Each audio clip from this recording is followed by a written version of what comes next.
So it's coming up to 1 year since the iPad Air 5 came out, and there's been several other tablets released since then. Here's some of my thoughts on whether this is still worth it in 2023.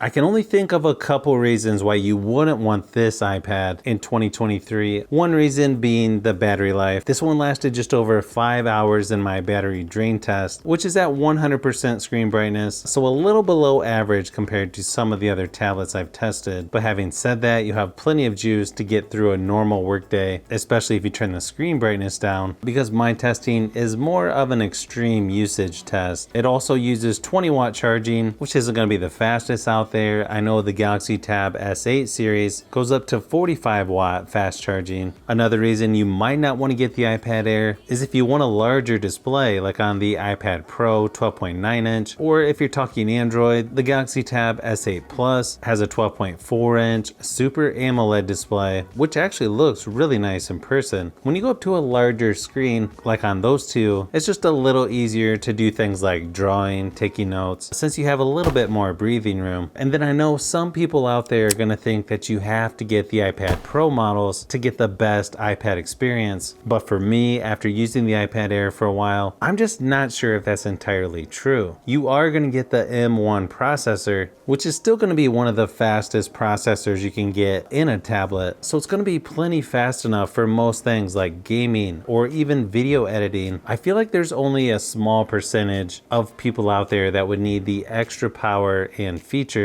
you're going to get in the iPad Pro models when compared to the iPad Air. Now the storage options, not going to be the best considering it starts out at 64 gigabytes compared to 128 if you get the Samsung Tab S8 series, but you are going to get a 10.9 inch IPS display with 2360 by 1640 resolution, which to me seems to get plenty bright enough, especially if you're using this indoors. The other nice feature is you've got the fingerprint scanner or Touch ID right there in the power button, which is always nice to have on a tablet. You can also use the 2nd gen Apple Pencil, where you can just attach it to the side and charge it, unlike the iPad 10th generation, which is a little awkward using the 1st gen Pencil since you have to charge that with USB-C, and now they have a little adapter. As far as software goes, it's currently on iPadOS 16.3 as of this video, and it's got the new stage display for those that want that kind of layout. I'm still sort of on the fence on whether I like that or not. Luckily, it does let you turn that off if you want in the settings. You've also got the quad speaker setup, which is really nice. Definitely sounds a little better than the iPad 9th and 10th generations. Plus you can go up to 4K 60 frames per second for video recording. So it's going to be a good option for Zoom meetings, video conference calls. Probably isn't going to be most cell phones out there as far as photo or video quality, but still pretty good for a tablet. In my opinion, the iPad Air is still one of the best options available in 2023 when it comes to tablets. It's got a lot of features, plenty of power, and is going to have just about everything you would need, unless of course you're looking for an Android tablet. But to me, still a really good option if you're looking for a tablet in 2023.